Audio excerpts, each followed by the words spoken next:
सनातन के बारे में भगवान वेदव्यास प्रोक्त शिव पुराण के माध्यम से मूल जानकारियां जो अनंत दुर्लभ है प्राप्त कर रहे हैं। आज भगवान को दीप दिखाने की क्या महिमा है। दीप दिखाने मात्र से कुबेर को कुबेर पद की प्राप्ति होगी। वैसे हम लोग गाते थे कि दीप के दिखाए थे नवदीप दान दे, लेकिन शिव महापुराण के माध्यम से वह सत्य बात है। इसको सुनेंगे। आए पहले भगवान भोलेनाथ के पावन नाम का कीर्तन करके और फिर कथा का सुनेंगे।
काशी विश्वनाथ भगवान की जय हो। वर्णानाम अर्थ संघानाम रसानाम छंदसामपि मंगलानां च कर्तारो वंदे वाणी भवानी शंकरो वंदे श्रद्धा विश्वास रूपिणो याभ्यां विना न पश्यन्ते सिद्धाः स्वान्तस्थमीश्वरम् वंदे बोधमयं नित्यं गुरुं शंकररूपिणं यमाश्रितो हि वक्रोऽपि चन्द्रः सर्वत्र वन्द्यते।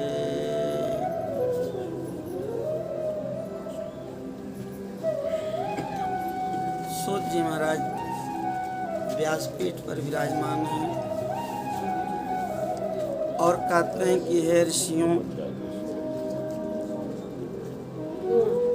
नारद जी ने ब्रह्मा जी को प्रणाम किया और कहा है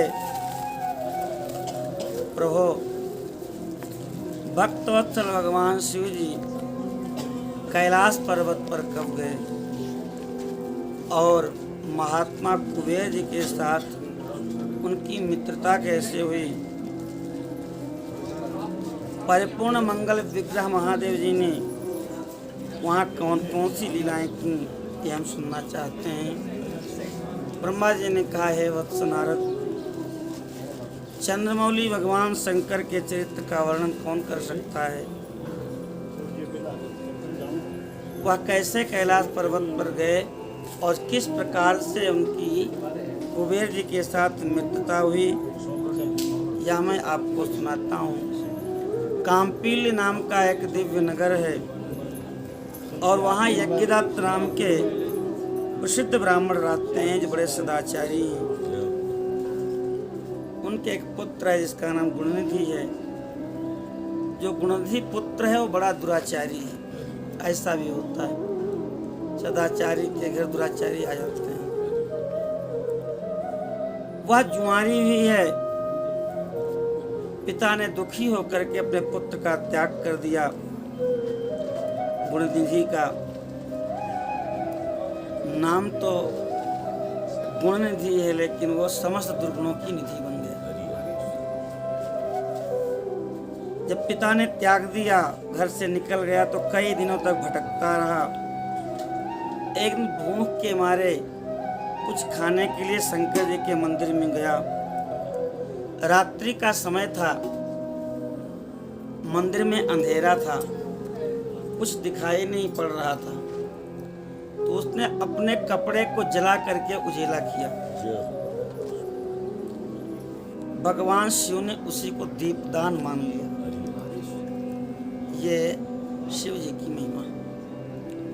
उसने चोरी करने के लिए अपने कपड़े को जला करके प्रकाश किया और भगवान शिव जी ने मान लिया कि इसने हमको दीपदान किया है।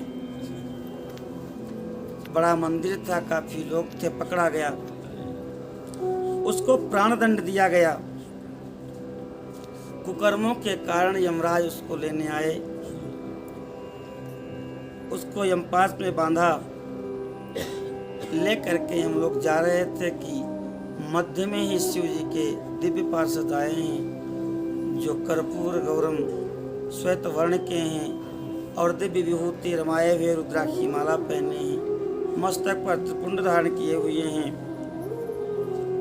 उनके दर्शन मात्र से उसकी आत्मा शुद्ध हो गई।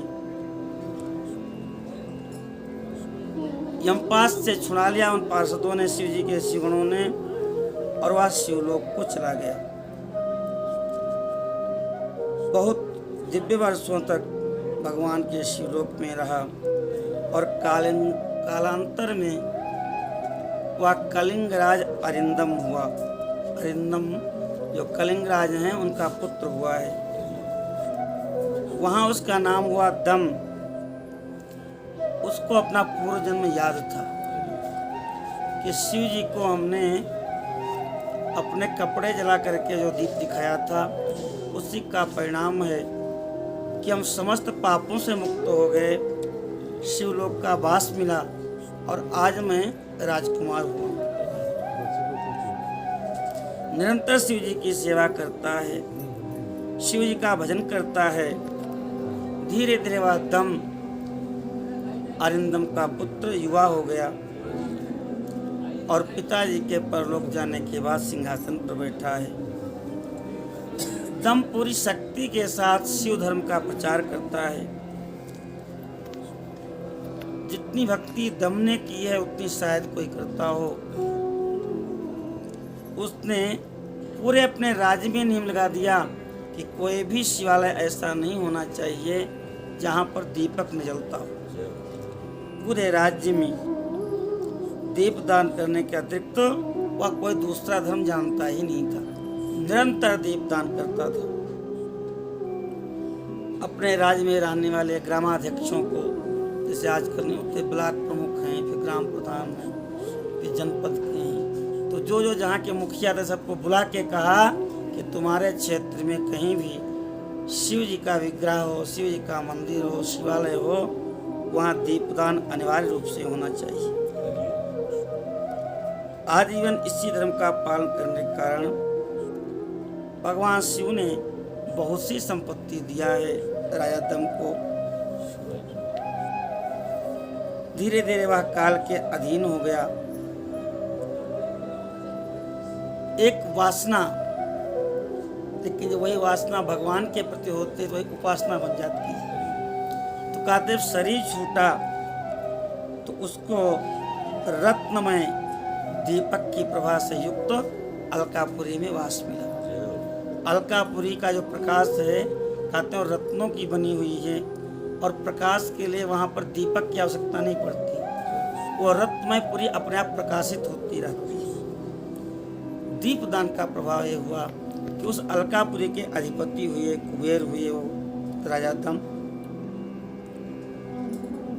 भगवान शिव के लिए किया हुआ थोड़ा भी पुण्य अमोघ हो जाता है, अक्षय हो जाता है। इसलिए जिसको भी उत्तम सुख की अपेक्षा है उसको भगवान शिव की आराधना करनी चाहिए। नारद जी कहते हैं भगवती से कि एचेत फल बिनु शिवय वराधे, मिलही न कोटि जोग जप साधे। भगवान शिव बिना शिव की आराधना के मनोकामना पूर्ण नहीं होती, इसलिए तुम्हारी बेटी को शिव की आराधना करनी चाहिए।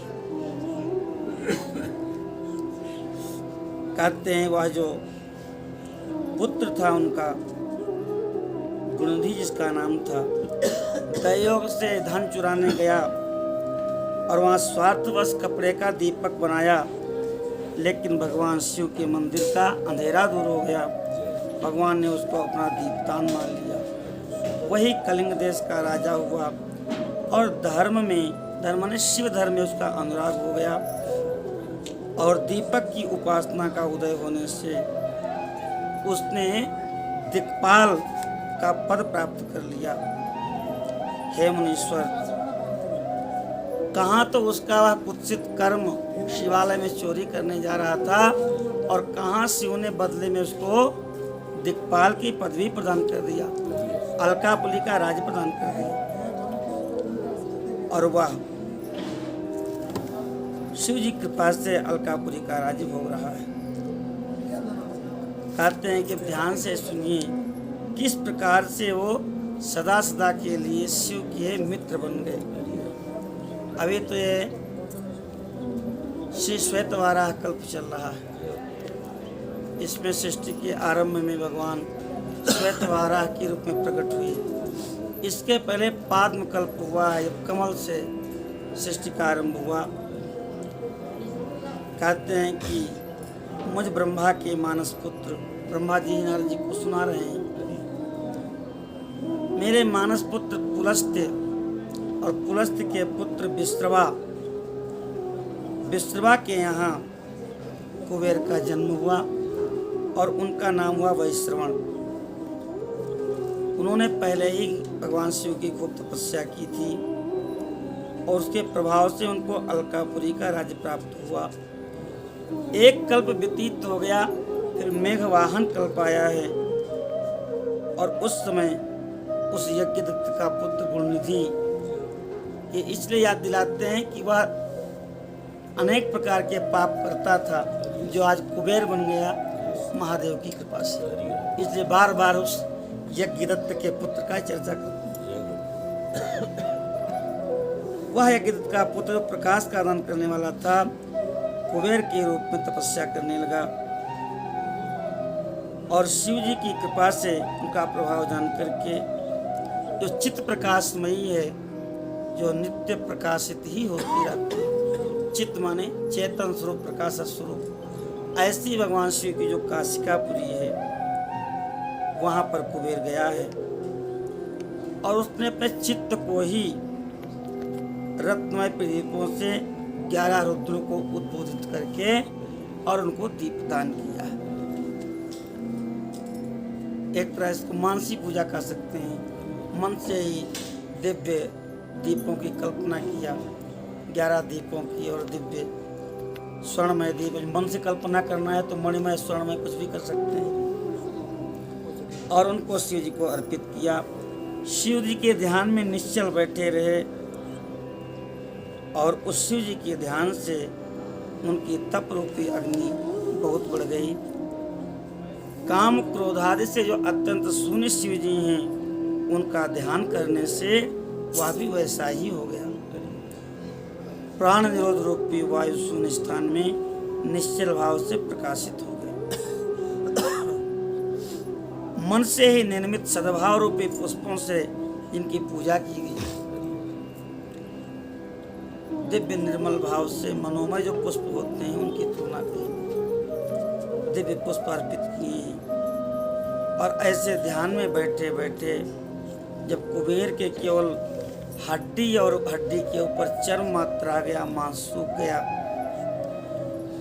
ऐसी घनघोर तपस्या 10,000 वर्षों तक किया है। भगवान शिव विशालाक्षी पार्वती जी के साथ कुबेर जी के पास आए। उन्होंने उस अलकापति कुबेर को देखा, जैसे कोई ठूंठ हो, सूखा पेड़ खड़ा हो, ऐसे कुबेर बैठा हुआ है। भगवान शिव ने कहा, अलकापति मैं तुम्हें वरदान देना चाहता हूँ, अपना मनोरथ बताओ। कुबेर ने नेत्र खोले और देखा कि उमा वल्लभ भगवान महादेव सामने खड़े हैं, जो उदयकालीन हजारों सूर्य से भी तेजस्वी हैं। उसके मस्तक पर चंद्रमा की दिव्य कला सुशोभित है। भगवान शिव के तेज से आंखें बंद हो गई कुबेर की, उनका तेज प्रतिहत हो गया। शिव से बोले कुबेर जी कि हे नाथ, मुझे नेत्रों में दृष्टि दीजिए, शक्ति दीजिए, जिससे मैं आपका दर्शन कर सकूं। हे स्वामिन, आपका प्रत्यक्ष दर्शन हो गया, यही सबसे बड़ा मेरा वरदान है। मुझे सब वरदान मिल गए, मुझे और कुछ नहीं चाहिए। हे शशांक मौली, हे चंद्रमौली, हे गंगाधर, आपको बारंबार प्रणाम है। कुबेर की बात सुन करके भगवान भोलेनाथ को दया आई। उन्होंने अपने हाथ से स्पर्श कर दिया कुबेर का, और स्पर्श करते ही कुबेर जी को दिव्य दृष्टि प्राप्त हो गई। अब तो कुबेर की पहले दृष्टि पार्वती जी के ऊपर पड़ी। अब वो आंखें फाड़ फाड़ करके बार बार पार्वती जी को ही देख रहा है। विचार करता है कि ये अत्यंत सुंदरी कौन है, इन्होंने कौन सा तप किया होगा जो आज भगवान शिव के साथ विराजमान है। लगता है कि इन्होंने हमसे भी ज्यादा तप किया है। उनका अपूर्व रूप, सौंदर्य, अपूर्व प्रेम, ये सब देख कर के बार बार कहने लगा। कहते हैं बार बार देखने से कुबेर की जो बाईं आंख थी वह फूट गई, और वो महादेव से कहने, प्रभु यह दुष्ट तपस्वी बार बार मुझे देख कर के क्या कह रहा है, आप मेरी तपस्या के तेज को प्रकट कीजिए, इसको बताइए कि मैं कौन हूँ। भगवती की बात सुनकर के शिव जी कहने लगे और कहे, पार्वती ये तुम्हारा पुत्र है, ये हमारा भक्त है, ये तुमको क्रूर दृष्टि से या अपवित्र दृष्टि से नहीं देख रहा है, अपितु यह आपकी तप संपत्ति का वर्णन कर रहा है। ये मन ही मन विचार कर रहा है कि आपने कौन सा तप किया है कि आपको मेरा संग मिला है, आप हमारी साधर्मिणी बनी है। और फिर उस ब्राह्मण कुमार से बोले, वत्सो मैं तुम्हारी तपस्या से संतुष्ट होकर के तुम्हें वरदान देता हूँ कि तुम समस्त निधियों के 9 निधियां हैं उनके स्वामी बनोगे, गुह्यकों के और यक्षों के राजा बनोगे, पुण्यजनों के पालक और सबके लिए धन के दाता बनोगे। आराधना कोई किसी की भी करे, फाइल कुबेर जी की नहीं जाएगी कि हमारे भक्त को इतना धन दे दिया जाए। इसलिए धनपति कुबेर उनका नाम। जितना भी धन कहीं भी देवताओं को लेना हो, ऋषियों को लेना हो, मनुष्यों को लेना हो, दानवों को लेना हो, तो वो वहीं पर जाएंगे, कुबेर के द्वारा ही प्राप्त। धन के दाता बनो और मेरे साथ तुम्हारा मैत्री भाव रहेगा। मैं सदैव तुम्हारे निकट निवास करूंगा। तुम्हारी अलकापुरी के पास ही हमारा भी निवास होगा। महाकवि कालिदास ने मेघदूत में वर्णन किया है कि जब तुम जाओगे अलकापुरी में तो सुंदर बगीचे में शिव जी बैठे होंगे और उनके चंद्रमा के प्रकाश में तुम हमारी उस यक्षिणी को देखोगे तो भगवान शिव प्रकाशित करते हैं अलकावलीपुरी को। इसके बाद भगवान ने कहा कि वत्स, ये तुम्हारी माँ है, इनको प्रणाम करो। हे अकृत कुमार, तुम इनके चरणों में गिर जाओ। ब्रह्मा जी कहते नारद, इस प्रकार भगवान शिव ने पार्वती से कहा, हे देवेश्वरी, इस पर कृपा करो, तपस्विनी यह तुम्हारा पुत्र है। इसलिए भी जो हम लोग युगल उपासना करते हैं उसका महत्व है लक्ष्मी नारायण शिव पार्वती। तो मातृ हृदय वात्सल्य से परिपूर्ण होता है, उसकी कृपा के बिना काम नहीं चलता।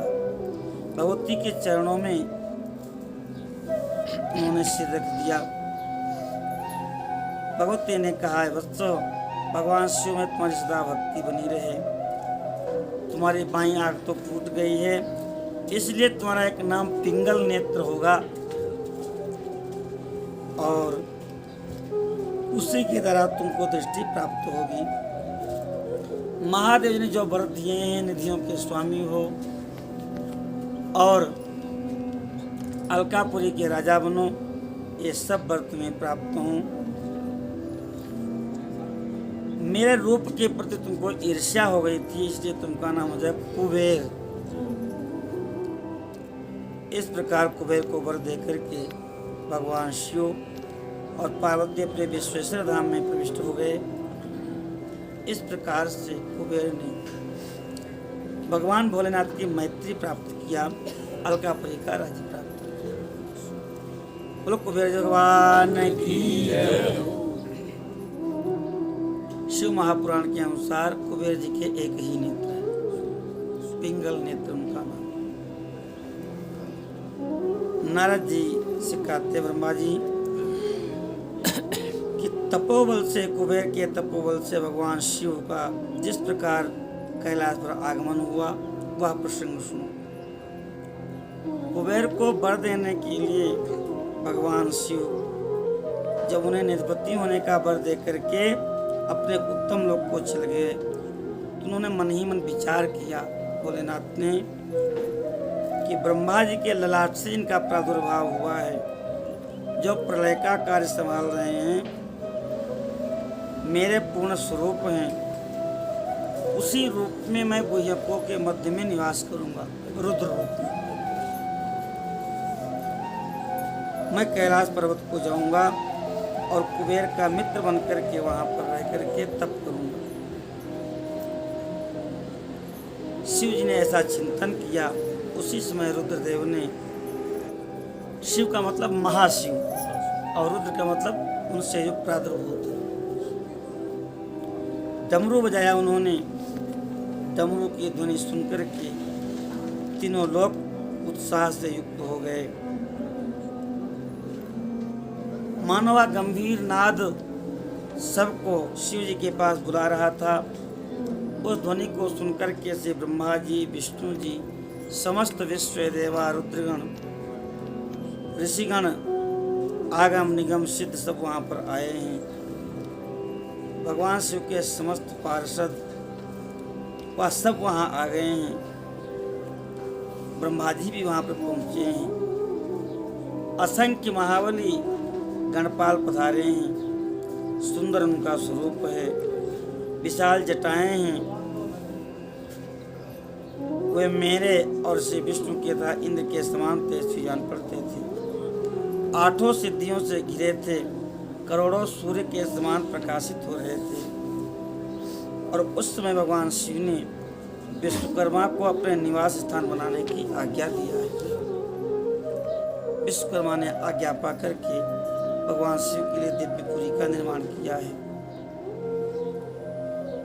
गृहों की रचना किया। फिर भगवान श्री हरि के प्रार्थना से कुबेर पर अनुग्रह करके भगवान शिव आनंद पूर्वक कैलाश पर्वत पर चले गए। भगवान शिव ने सबको प्रेमदान देकर के स्नात किया। भगवान श्री विष्णु, समस्त देवगण, मुनिगण, सिद्धगण सबने भगवान शिव का दिव्य अभिषेक किया है। अनेक प्रकार की दिव्य सामग्रियों को भेंट करके उनका पूजन किया है। बड़े उत्सव के साथ भगवान भोलेनाथ की आरती उतारी है। आकाश मंडल से दिव्य पुष्पों की वर्षा हुई है। चारों तरफ से जय हो जय हो। काशी विश्वनाथ भगवान की जय जयकार की ध्वनि हो रही है। भगवान शिव की शोभा बढ़ रही है। सब ने पृथक पृथक शिव की स्तुति किया है। सबको भगवान ने मनोवांछित वर प्रदान किए हैं। इस प्रकार से भगवान शिव कैलाश पर्वत पर अकेले ही रहने लगे हैं। लेकिन कुछ काल के बाद भगवान शिव ने दक्ष कन्या सती को पत्नी के रूप में प्राप्त किया है और दक्ष कुमारी सती के साथ लोकाचार परायण होकर के कैलाश पर निवास करने लगे।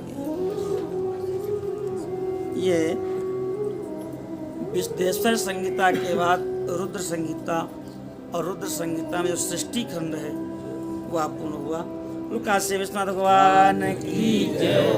रुद्र संहिता का जो दूसरा भाग है उसको सती खंड कहते हैं। नारद जी कहते हैं, हे प्रभु, हे विधाता, आपके मुखारविंद से भगवान शिव की कथा सुन करके तृप्ति नहीं हो रही है। हे ब्रह्मदेव, मैं सती की कीर्ति से युक्त शिव का चरित्र सुनना चाहता हूँ। किस प्रकार से सती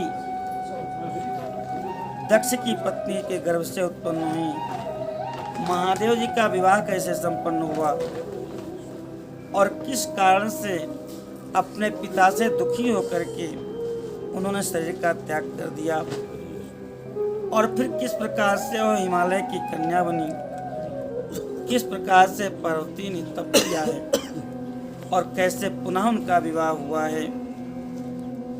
भगवान शिव ने कामदेव का नाश कर दिया था, फिर कैसे वो अर्धनारीश्वर बन गए। इतना प्रेम कैसे किया उन्होंने भगवती से कि अपने आधे अंग में ही उनको स्थान दे दिया। ब्रह्मा जी कहते हैं कि हे नारद जी, यह देवी सती और भगवान शिव का परम पावन पवित्र जो चरित्र है अत्यंत गोपनीय है। भगवान शिव तो निर्गुण, निर्विकल्प, निराकार, प्रकृति के गुणों से रहित चिन्मय, सत और असत से विलक्षण हैं। फिर भी प्रभु सगुण और शक्तिमान होकर के विशिष्ट रूप धारण करके अपने भक्तों को सुख प्रदान करते हैं। उनके साथ भगवती उमा विराजमान थी। हे विप्रवर, भगवान शिव दिव्य आकृति से सुशोभित हो रहे थे। उनके मन में कोई विकार नहीं था। उनके बाएं भाग से विष्णु और दाहिने भाग से ब्रह्मा और मध्य भाग से हृदय से रुद्रदेव प्रकट हुए हैं। मैं ब्रह्मा सृष्टिकर्ता, भगवान विष्णु पालन करता और रुद्र ने संहार का कार्य संभाला। इस प्रकार भगवान सदाशिव ही तीन रूपों में प्रकृति का, सृष्टि का कार्य करने के लिए तीन मूर्तियों के रूप में विराजमान हैं। उनकी आराधना करके पितामह ब्रह्मा ने असुर, मनुष्य, ऋषि सबकी सृष्टि किया। दक्ष प्रजापति आदि प्रजापतियों की सृष्टि करके प्रसन्न हुए।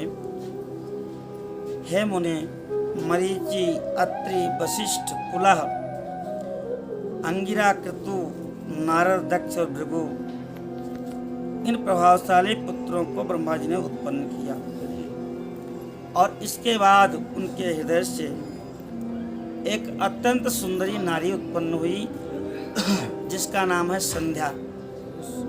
ये वही संध्या है जिसको ब्राह्मण लोग त्रिकाल करते हैं। संध्या का अद्भुत सौंदर्य है। सायंकाल में उनके अंग कांति से अंधकार नष्ट हो गया, प्रकाश फैल गया। वह निरंतर किसी मंत्र का जप कर रही थी। उनके सुंदर कटाक्ष नेत्र जो मुनियों को ही मोहित कर रही थी। ब्रह्मा जी के मन से एक पुरुष भी प्रकट हुआ जो अत्यंत अद्भुत था। कमल के समान उसके नेत्र थे। उस पुरुष को देख करके दक्ष आदि मेरे पुत्र सब के सब उत्सुक हो गए कि कौन है। जगत के सृष्टि करने वाले जगदीश्वर ब्रह्मा की और देख करके उस पुरुष ने प्रणाम किया, बोला ब्राह्मण मैं कौन सा कार्य करूं जो हमारे योग्य हो, मुझे कार्य बताइए। ब्रह्मा जी ने कहा भद्र पुरुष, तुम अपने इसी स्वरूप से तथा फूल के बने हुए 5 बाणों से स्त्रियों और पुरुषों को मोहित करते हुए सृष्टि के सनातन कार्य को चलाओ। कामदेव हैं वो। इस चराचर त्रिभुवन में देवता आदि कोई भी तुम्हारा तिरस्कार करने में समर्थ नहीं होंगे। तुम छिपे हुए रूप से प्राणियों के हृदय में प्रवेश करके सदा स्वयं उनके सुख के हेतु बन करके सृष्टि का सनातन कार्य चालू रखो। समस्त प्राणियों का जो मन है वह तुम्हारे पुष्प का बाण सदा ही वहाँ पर लक्ष्य बन जाएगा और तुम निरंतर सबको मदमत्त किए रहोगे। ये तुम्हारा हमने कर्म बता दिया है। इसीलिए मनसी जी कहते हैं, कामदेव का नाम मनसी है, जो मन से उत्पन्न होता है। हे सुश्रेष्ठ, ऐसा कहा करके ब्रह्मा जी ने अपने पुत्रों की ओर देखा और एक क्षण भर के लिए चुपचाप अपने आसन पर कमल पर बैठ गए। बोलो विश्वनाथ भगवान की जय। ब्रह्मा जी कहते मुनि मेरे अभिप्राय को समझ गए। मरीचि आज जो मेरे पुत्र थे उन्होंने इस पुरुष का उचित नाम रखा। दक्ष आदि प्रजापतियों ने उसका मुख देखते ही उसके रहने के स्थान और पत्नी प्रदान किया। ऋषि बोले कि तुम जन्म लेते ही हमारे मन को मथने लगे, इसे तुम्हारा एक नाम मनमथ होगा। जो मन को मथ डाले, मनोभाव, तुम मन से उत्पन्न होते हो, जो एक नाम तुम्हारा मनोभाव होगा।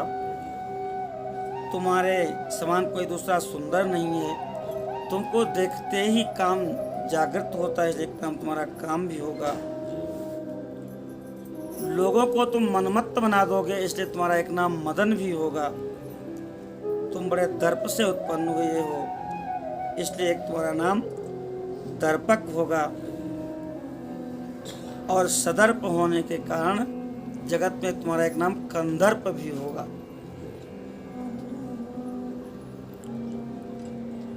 तुम्हारे बल पराक्रम के सामने कोई टिकेगा नहीं। सभी जगहों पर तुम्हारा अधिकार होगा, तुम सर्वव्यापक होगे और तुमको तुम्हारी इच्छा के अनुरूप जो दक्ष हैं प्रजापति वे तुमको पत्नी प्रदान करेंगे। ऐसा कहकर के ब्रह्मा जी वहां से अंतर ध्यान हो गए।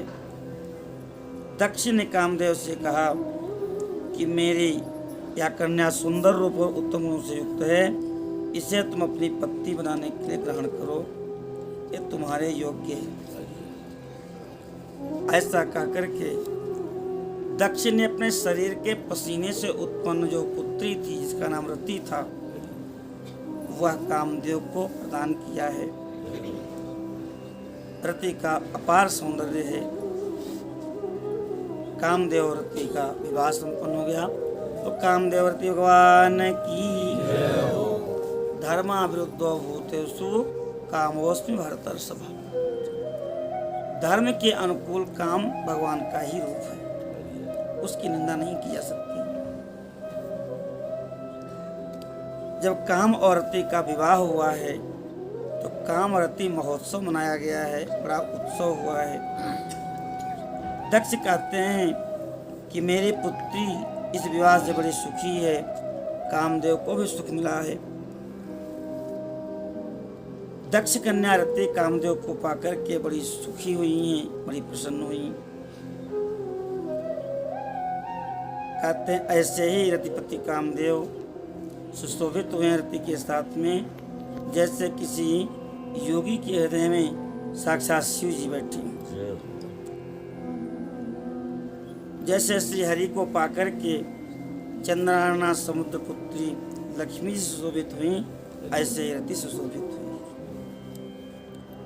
सूत जी कहते हैं ब्रह्मा जी या सुन करके बड़े प्रसन्न हुए और शंकर जी का स्मरण करके बोले, हे महाभाग, हे विधाता, आपने चंद्रमौल की अद्भुत लीला की है। विवाह के बाद कामदेव अपने स्थान को चला गया, दक्ष भी अपने घर को चले गए। तब पितरों को उत्पन्न करने वाली ब्रह्म कुमारी संध्या कहाँ गई, जिस संध्या को पहले आपने बताया था? उन्होंने क्या किया, किसके साथ विवाह किया? ब्रह्मा जी कहते हैं कि हे पुत्र, संध्या का वह सारा शुभ चरित्र सुनो, जिसके चरित्र को सुनकर के कामिनियां सदा सदा के लिए पतिव्रता हो जाती हैं। वह संध्या पहले मेरी मानस पुत्री थी, तपस्या करके उसने शरीर का त्याग कर दिया और फिर वह मेधातिथि ऋषि की पुत्री बनी है और उसका नाम अरुंधति हुआ है। अरुंधति माने रोध उत्पन्न करना। जो कभी भी धर्म में रोध न उत्पन्न करे, न रुंधति इति अरुंधति, जो कभी भी धर्म के कार्य में अवरोध न उत्पन्न करे, उसका नाम हुआ अरुंधति। अनेक उत्तम व्रत को पालन करके वह महात्मा वशिष्ठ को अपना पति चुना उन्होंने। वह सौम्य रूप वाली देवी सबकी वंदनीय हैं और पूजनीय हैं, श्रेष्ठ पतिव्रता के रूप में विख्यात है। अभी भी विवाह के समय जो आचार्य लोग हैं वो अरुंधति का दर्शन कराते हैं। जो विवाहिता कन्या होती है, अरुंधति जी के दर्शन मात्र से पातिव्रत धर्म को पालन करने की क्षमता माताओं में आ जाती है। नारद जी कहते हैं कि संध्या ने कब तप किया और कैसे शरीर का त्याग किया, कैसे वह मेधातिथि की बेटी बनी और किस प्रकार से उन्होंने ब्रह्मा, विष्णु और शिव के कहने पर वशिष्ठ जी को अपना पति बनाया, यह हम विस्तार से सुनना चाहते हैं। ब्रह्मा जी ने कहा, हे मुनि,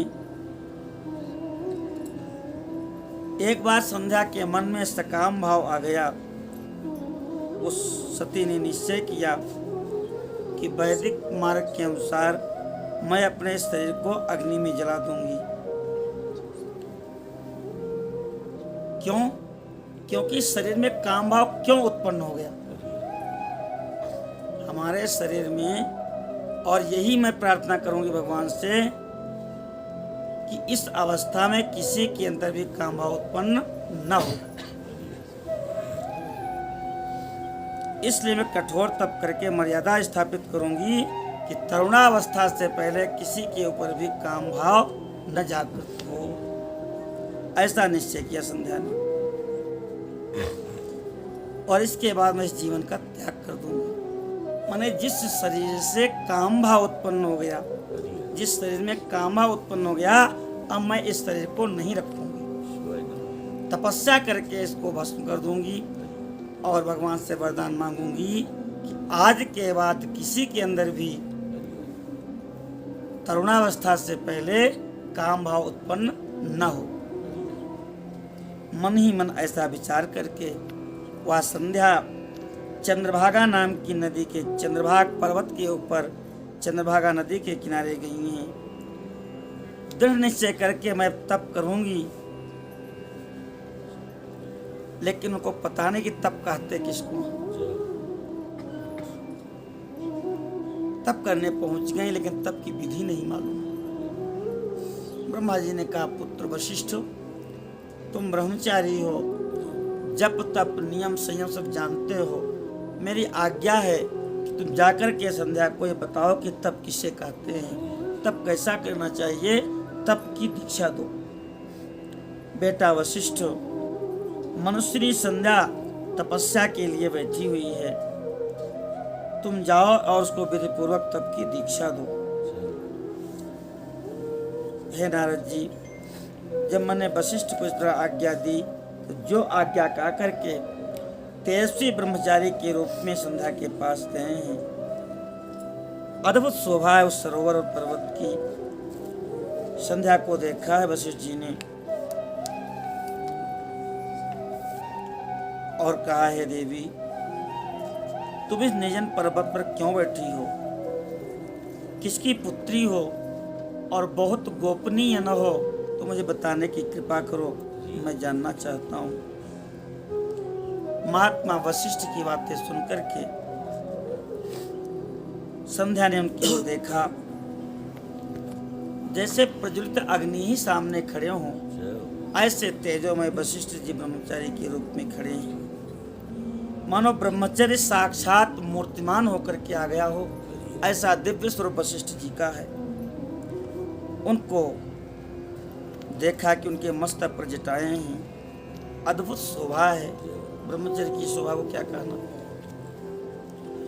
संध्या ने उन तपोधन को प्रणाम किया है और बोली ब्राह्मण मैं ब्रह्मा जी की पुत्री हूँ, मेरा नाम संध्या है, मैं तपस्या करने के लिए इस निर्जन पर्वत पर आई हूँ। मुझे पता नहीं कि तपस्या कैसे की जाती है, आपसे प्रार्थना है कि मुझे तपस्या का उपदेश दें, मुझे विधि बतावें कि मैं कैसे तपस्या करूं,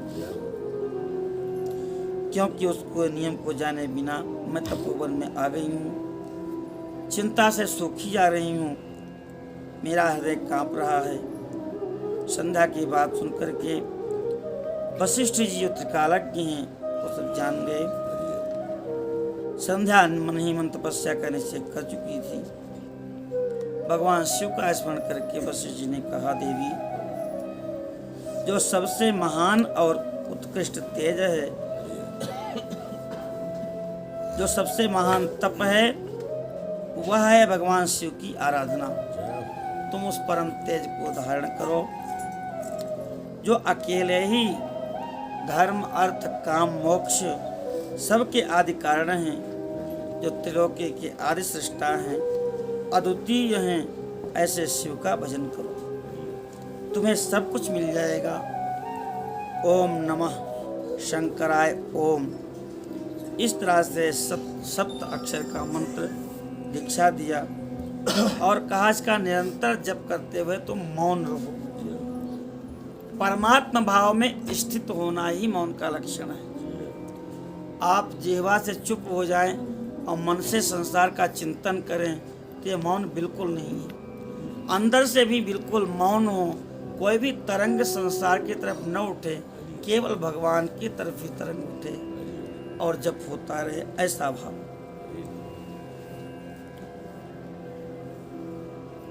उन्होंने कहा कि मौन रहकर ही स्नान करना होगा। स्नान मौन ही करना चाहिए। यहाँ तप्त कुंड में लोग कितना हल्ला मचाते हैं, है ना। कोई अगर चाहे कि तर्पण कर लें तो नहीं कर सकते, पूरा कोलाहल मचाते। कभी भी जो पुण्य स्नान है मौन होकर के करना चाहिए। मंत्र आदि मन से आप जपो तो इष्ट आपके सुन ही रहे हैं।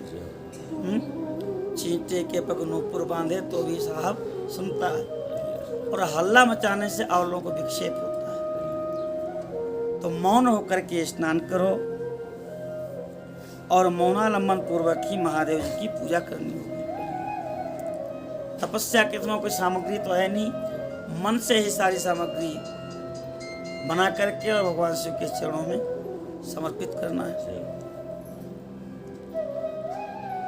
प्रथम 2 बार छठे समय में तुम्हें केवल जल का पूर्ण आहार कर सकती है। छठे समय का मतलब 3-3 घंटे का एक कालखंड बनाया गया है। मान लो 3 बजे का एक जगने का क्रम है तो 3 से 6 1, 6 से 9 2, 9 से 12 3 और 12 से 3 4 और 3 से 6 5 और 6 से 9, माने रात्रि के 9 बज जाएं उसके बाद तुम जल पी सकते हो पूरे दिन तक। छठे भाग में जल का पूर्ण आहार कर सकती हो, उसमें नहीं कि एक आचमन पीना है, जी भर के आप जल पी लो रात्रि के 9 बजे के बाद, सुबह 3 बजे से लेकर के और रात्रि 9 बजे तक बैठ करके जप करो। ये तपस्या है। इस तपस्या की दीक्षा वशिष्ठ ने दिया। जब तीसरी बार छठा समय आवे तब केवल उपवास किया करो। इस प्रकार तपस्या की समाप्ति तक छठे काल में जलाहार एवं उपवास की क्रिया होती है। देवी, इस प्रकार की जाने वाली मौन तपस्या ब्रह्मचर्य का फल देने वाली और संपूर्ण अभीष्ट मर्थों को पूर्ण करने वाली है। यह सत्य है, यह सत्य है, यह सत्य है, इसमें संशय नहीं। वशिष्ठ जी ने ऐसे कहा करके संध्या को तप की दीक्षा दिया है। संध्या को तप की विधि का उपदेश दे करके वशिष्ठ जी चले गए। तो वशिष्ठ महाराज की ब्रह्मा जी कहते हैं, हे नारद जी, तपस्या के नियम का उपदेश देकर के जब वशिष्ठ जी चले गए तो संध्या तपस्विनी बनकर के सरोवर के तट पर ही तपस्या करने लगी। जो मंत्र वशिष्ठ ने बताया था उसी से आराधना करने लगी। भगवान शिव तपस्या से प्रसन्न होकर के प्रकट हो गए हैं। संध्या ने देखा कि जिन भोलेनाथ की मैं तपस्या कर रही थी वह सामने दर्शन दे रहे हैं। उनके स्वरूप में अपार शांति है, अपार शीतलता है। भयभीत होकर के सोचने लगी कि मैं इनकी कैसे स्तुति करूं, इनसे मैं क्या मांगूं। भयभीत होकर के संध्या ने अपने नेत्र बंद कर लिए। तब भगवान शिव ने उनके अंतःकरण में प्रवेश करके उनको दिव्य ज्ञान दिया, दिव्य वाणी दिया है और दिव्य दृष्टि प्रदान की। अब तो संध्या स्तुति करने लगी भगवान शिव की, अद्भुत स्तुति किया भगवान शिव की। ब्रह्मा जी कहते हैं कि स्तुति सुनकर के भगवान शिव बहुत प्रसन्न हुए। उनका शरीर वल्कल मृगचर्म से ढका हुआ है, मस्तक पर सुंदर जटाएं हैं और कमल के समान उनके नेत्र हैं। भगवान ने कहा, भद्रे, मैं तुम्हारी तपस्या से प्रसन्न हूँ, तुम्हारे स्तवन से भी मुझे परम सुख मिला है। निराकारं ज्ञानगम्यं परम्यं नैव स्थूलं नापि सूक्ष्मं न चोच्चं अन्तश्चिन्त्यं योगिभिस्तस्य रूपं तस्मै तुभ्यं लोककर्त्रे नमोस्तु। अतः इस समय अपनी इच्छा के अनुसार कोई वर मांग लो जो तुम्हारे मन में हो। मैं उसे बहुत प्रसन्न हूँ, मैं उसे पूर्ण करूँगा। संध्या कहने लगी, महेश्वर, यदि आप प्रसन्न हैं और मुझे वर के योग्य समझते हैं तो मैं एक ही आपसे वर मांगती हूँ, यह मेरा वर सफल हो। हे देवेश्वर, इस आकाश में, पृथ्वी आदि किसी भी स्थान में जो भी प्राणी हैं और सबके सब जन्म लेते ही काम भाव से युक्त कभी न हो। मैंने बाल्यावस्था में काम किसी को व्याप्त न हो, यही मैं वरदान मांगती हूँ। देवेश्वर नाथ, मेरी सकाम दृष्टि कहीं न पड़े। जो मेरे पति हों वही मेरे सुहृद हों। पति के अतिरिक्त इस अनंत ब्रह्मांड में किसी को भी मैं सकाम दृष्टि से न देखूं, और अगर मुझे कोई सकाम दृष्टि से देखे तो उसका पुरुषत्व नष्ट हो जाए, अर्थात वह नपुंसक हो जाए। यह वचन सुनकर के शिव जी ने कहा, देवी, तुमने जो भी वर मांगा है हमने तुम्हें प्रदान किया। तथास्तु। प्राणियों की 4 अवस्थाएं होती हैं, शैशवावस्था, कौमारावस्था, यौवनावस्था और वृद्धावस्था।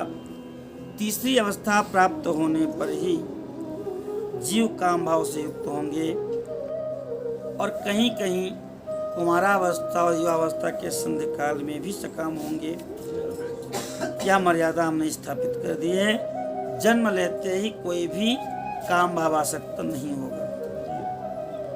तुम भी इस श्लोक में वैसे ही दिव्य सती भाव को प्राप्त करो जो और किसी के द्वारा संभव नहीं है।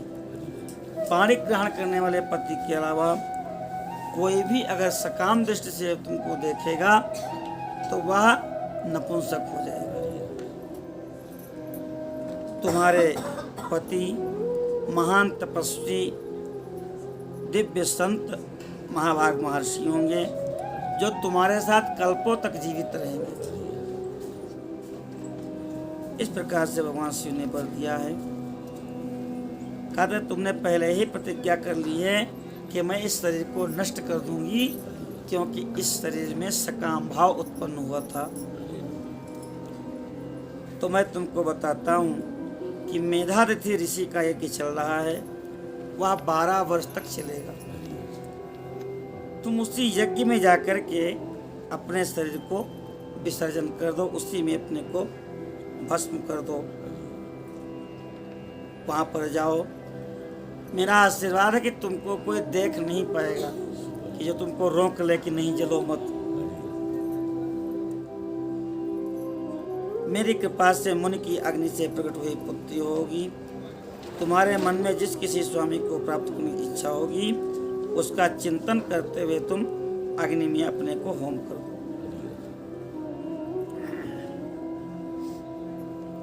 इस प्रकार से भगवान शिव ने वरदान दिया है।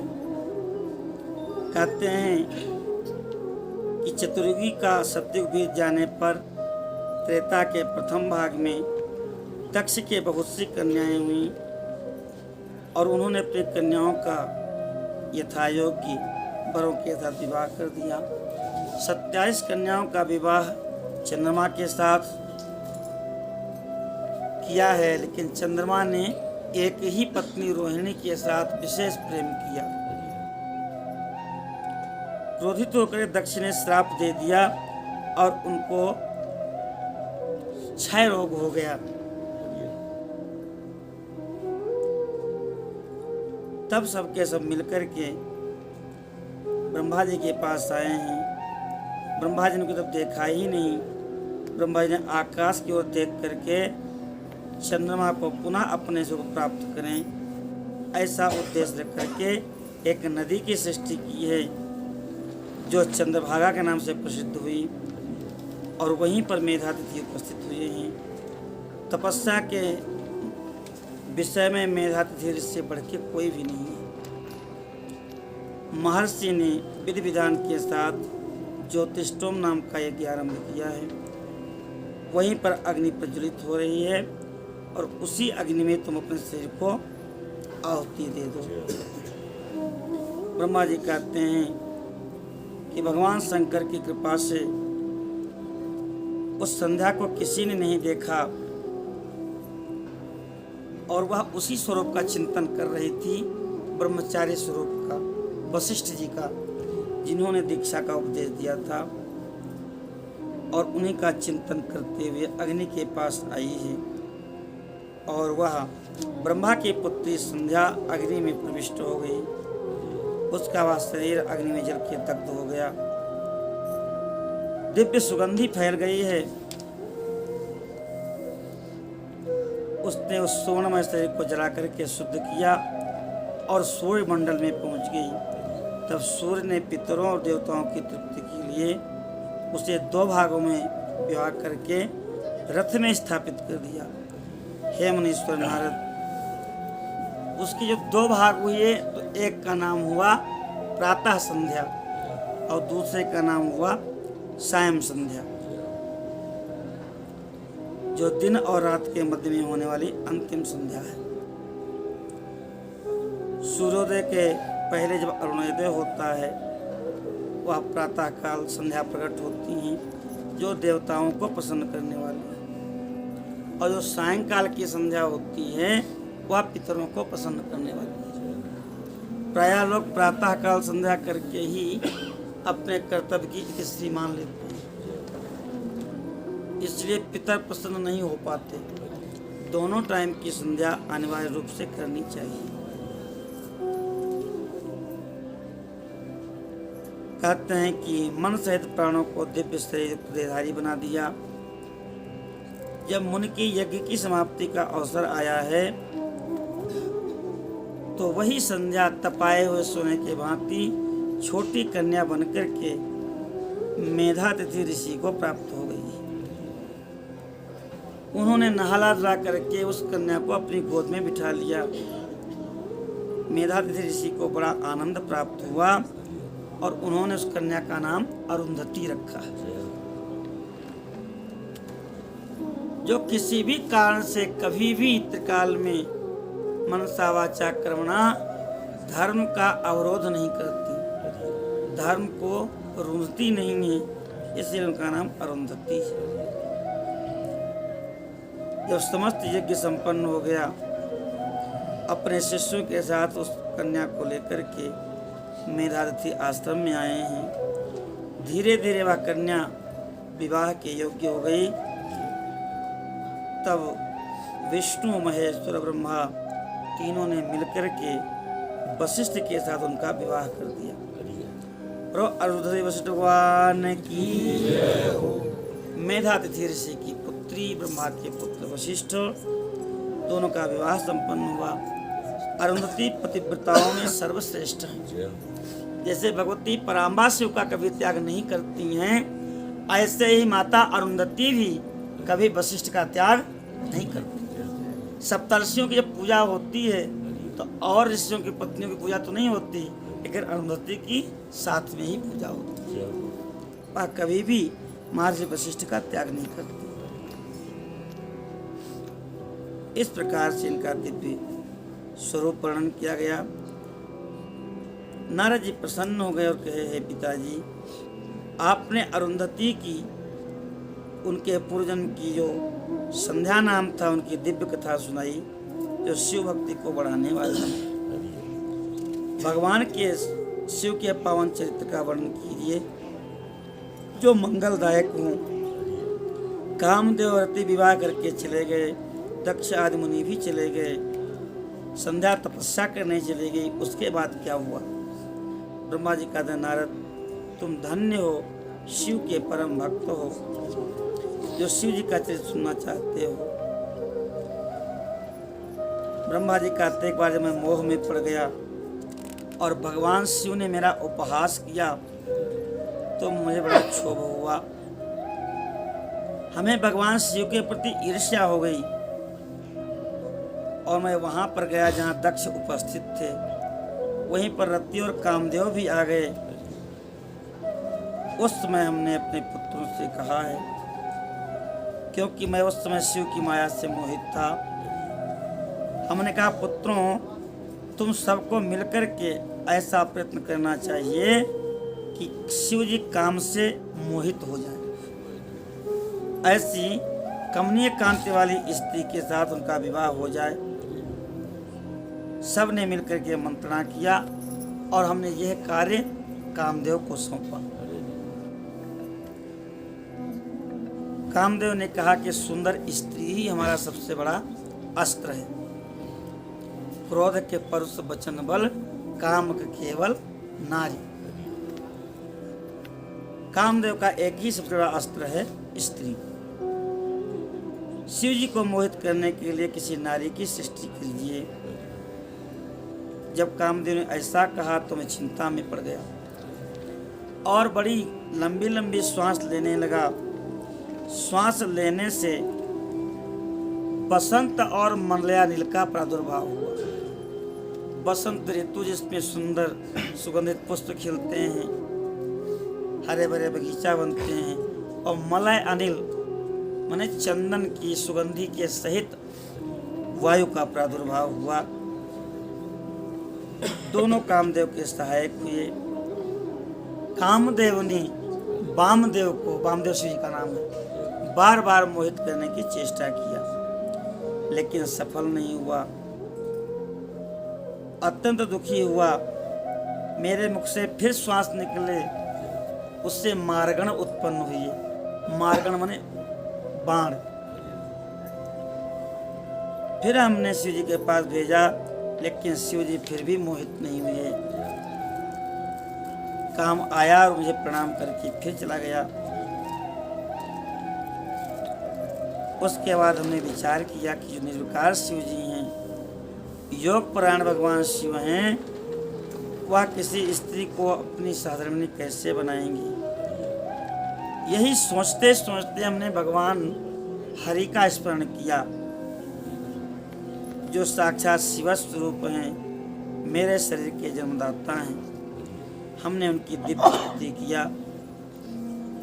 स्तुति सुन के भगवान नारायण प्रसन्न हुए और प्रकट हो गए कि हे महाप्राज्ञ, तुमने क्यों मेरा स्मरण किया है?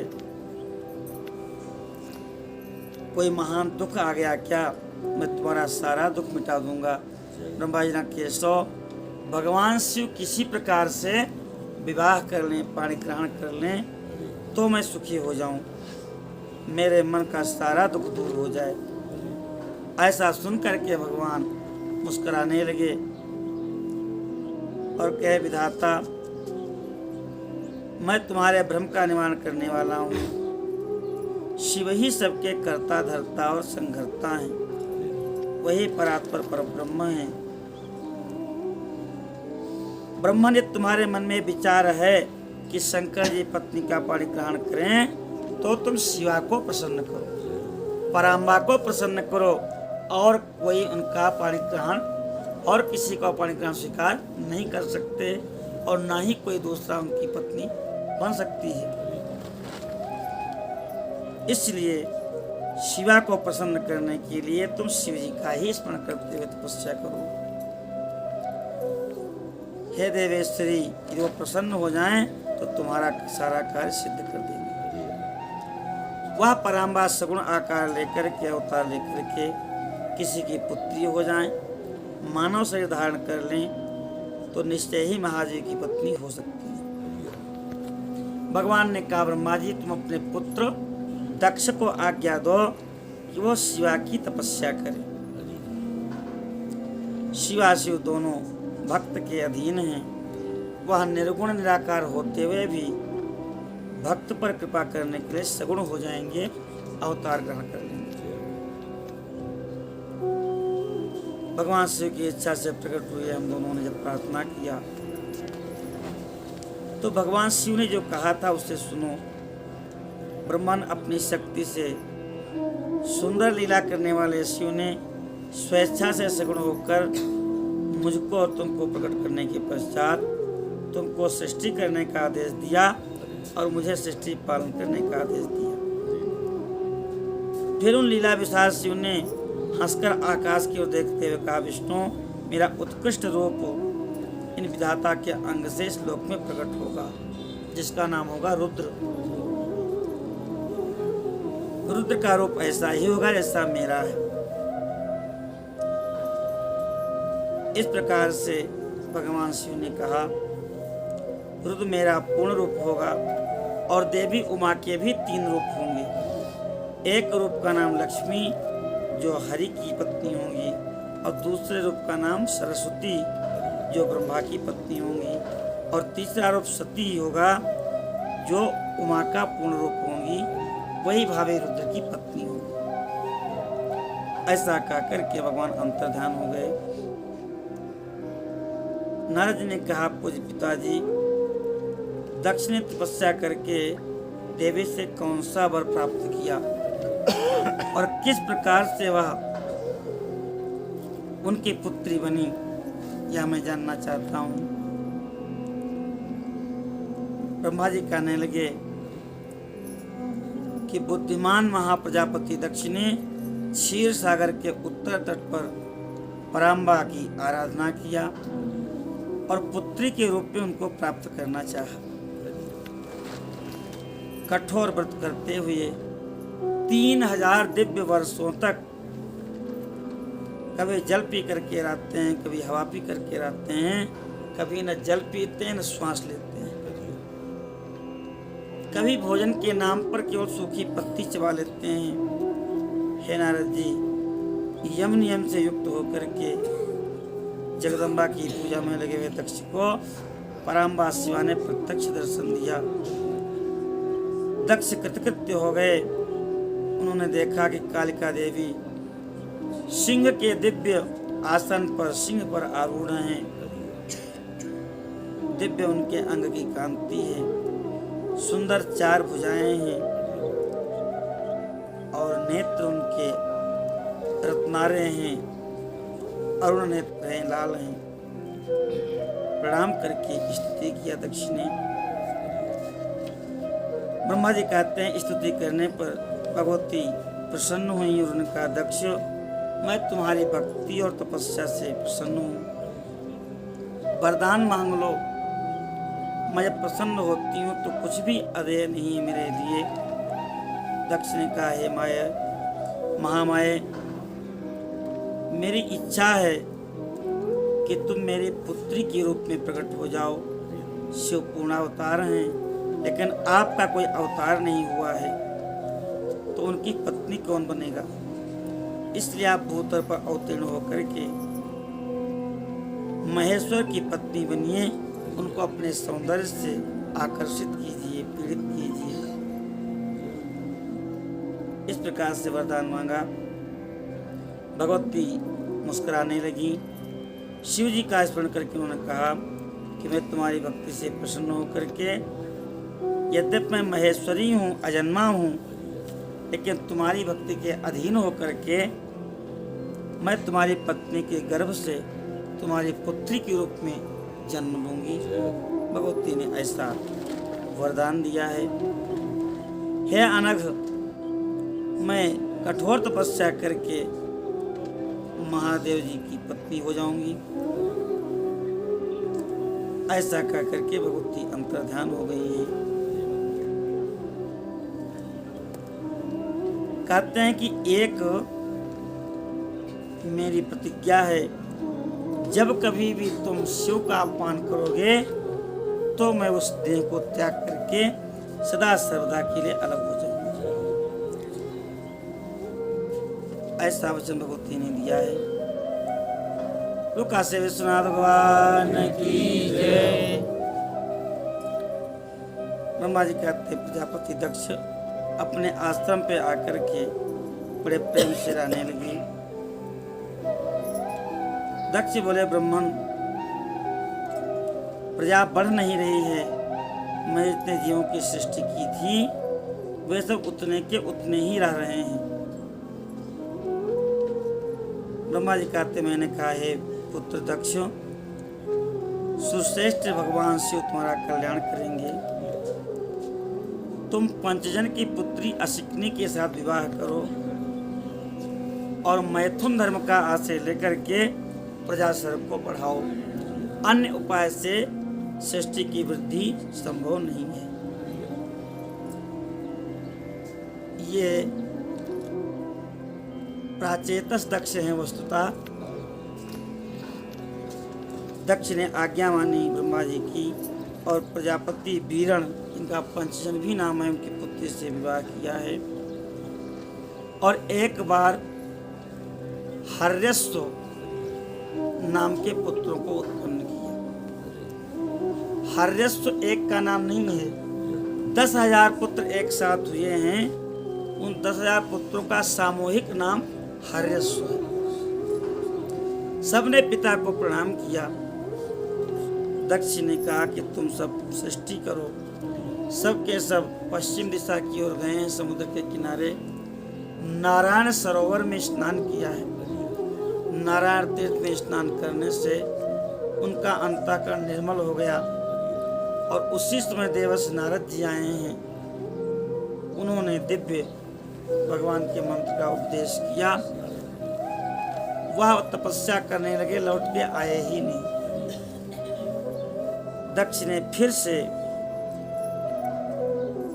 1,000 पुत्रों को उत्पन्न किया और उनका नाम रखा सबलासु।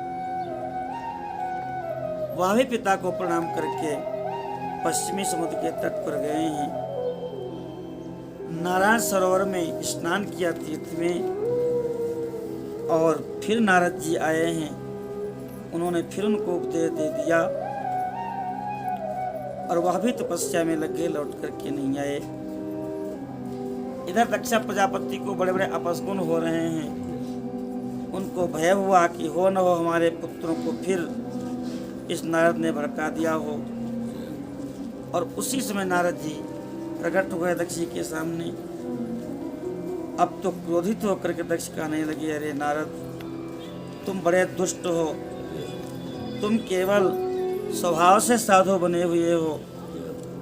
तुमने झूठ मूठ ही साधुओं का वेश बना रखा है। जिसने ऋषि ऋण, देव ऋण और पितृ ऋण से मुक्ति नहीं पाई, वो कैसे भगवान का भजन कर सकता है।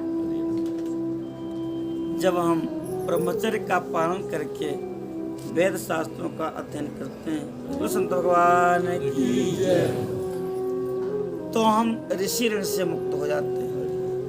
ऋषियों के बनाए हुए ग्रंथों का अध्ययन करते हैं, उसमें बताए हुए धर्मों का पालन करते हैं, तो ऋषि ऋण से मुक्त हो जाते हैं। जब विवाह करके हम संतान उत्पन्न करते हैं, तो पितृ ऋण से मुक्त हो जाते हैं।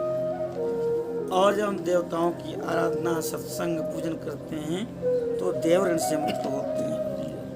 इन तीनों ऋणों को उतारे बिना मोक्ष की इच्छा करना व्यर्थ है।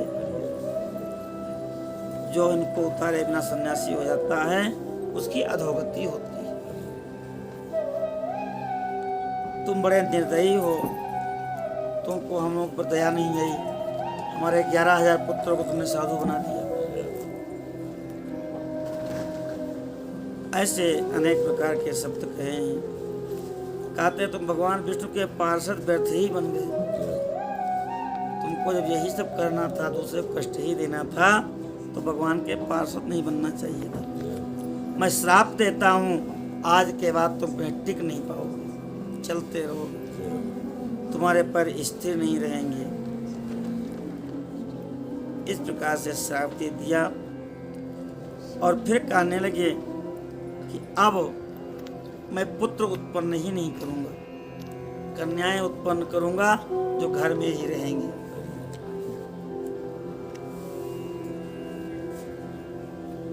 कहते हैं इस प्रकार से फिर दक्ष प्रजापति ने अपनी पत्नी के गर्भ से 60 सुंदरी कन्याओं को उत्पन्न किया है। और फिर समय आने पर सबका विवाह किया है। हे नारद जी, दक्ष ने अपनी 10 कन्याएं धर्म को ब्याह दी। धर्म भगवान नर नारायण के पिता हैं। 13 कन्याएं कश्यप मुनि को दी हैं। 13, 10, 23 और 27 कन्याएं चंद्रमा को दी हैं। अंगिरा के शास्त्र को 2-2 कन्याएं, और जो शेष 4 कन्याएं बची उनका ब्याह तार्क्ष के साथ किया है। और इन्हीं के संतानों से सारा लोक भर गया। कहते हैं कि दक्ष की पहली बेटी को लोग सती बताते हैं, और दूसरे लोग कहते हैं कि वो उनकी बड़ी बेटी नहीं है, मंझली बेटी है। कल्प वैसे दोनों बातें ठीक हैं। पारणों ऐसा निश्चय करके दक्ष के हृदय में निवास करने लगी। जब भगवती दक्ष के हृदय में निवास कर रही थी, उसमें दक्ष का तेज और सौंदर्य बहुत बढ़ गया था। दक्ष ने अपनी पत्नी असिकनी के गर्भ में गर्भाधान किया। भगवती गर्भ में आई हैं। जगदम्बा जहाँ अवतरी, सोपुर बरनी न जाए, रेत्य से संपत्ति सदन, नित नूतन अधिकाय। गर्भ में आते ही जगदम्बा के सब कुछ मंगलमय हो गया। शीतल मंद सुगंध प्रवाहित हो रही है। हवन की अग्नियां अपने आप प्रज्वलित हो रही हैं। ब्राह्मण अपने आप प्रसन्न हैं। चारों तरफ वेद मंत्रों की ध्वनि हो रही है। सारे देवता, ऋषि, मुनि सब के सब प्रसन्न हैं। सबने आके गर्भ की स्तुति किया है। 9 महीने पूर्ण हो गए हैं। 10वां महीना भी पूर्ण होने पर है। समस्त ग्रह नक्षत्र अनुकूल हैं। और उसी समय भगवती अपने माँ के सामने प्रकट हो गई हैं। विश्वास हो गया असिकनी को कि पराम्बा ही मेरी पुत्री बनके प्रकट होने वाली है। आकाश मंडल से देवताओं ने पुष्पों की वर्षा किया। ऋषियों ने वेद मंत्र का पाठ किया है। भगवती सती के जन्म लेते ही 10 दिशाओं में शांति छा गई। जगदम्बा मैया की जय।